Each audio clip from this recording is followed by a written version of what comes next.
Teamwork. According to UrbanDictionary.com, teamwork is holding the wheel while your buddy is driving so he can throw up out the door. But for the sake of this class, we're going to tell you what it takes to make a great team. Great teams can make all the difference, and we all know how it feels to be on a bad team. But before we start with the good, let's talk about the bad. When people struggle with trust, fear conflict, lack commitment, are not accountable, and think about their own gain, this is when shit hits the fan. So how do good teams work? To be a great team, you must reach a great end goal, whether that be a championship or landing on the moon.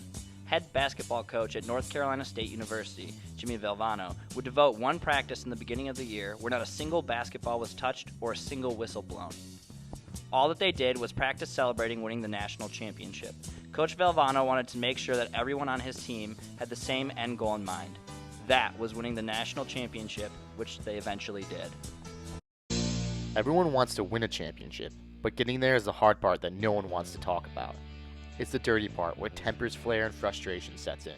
But what can pull any team through this tough journey is the ability to trust one another. And I don't mean, hey, let's do a trust fall as an icebreaker kind of trust. I mean the kind that when your back is up against the wall and you have nowhere to run, you know that your squad is going to roll up and help you fight.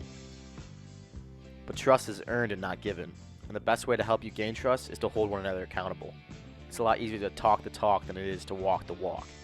Before you can even begin to start holding your team accountable, you must hold yourself accountable. And if you can't, you better hope you have a team that can make you. It's not about being mean or hurting someone's feelings. At the end of the day, it's about getting the job done. So do your work, make sure the rest of your squad is doing their work as well.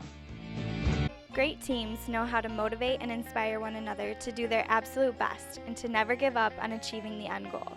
The best teams understand that everyone has something unique and valuable to offer to the group. The key to getting the most out of each member is to truly listen and understand their thoughts, ideas, and opinions.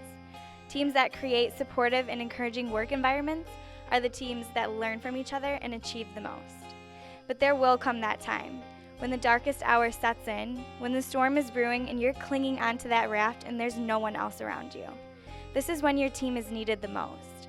You need the team that's going to jump in the frigid water next to you, throw you over their shoulder, and swim you back to shore. Times can get rough for everybody, but when your team can pick you up and cover for you, you know that you're part of a team that is headed straight to the top. Seconds at midcourt. Jenkins gives it to Jenkins for the championship.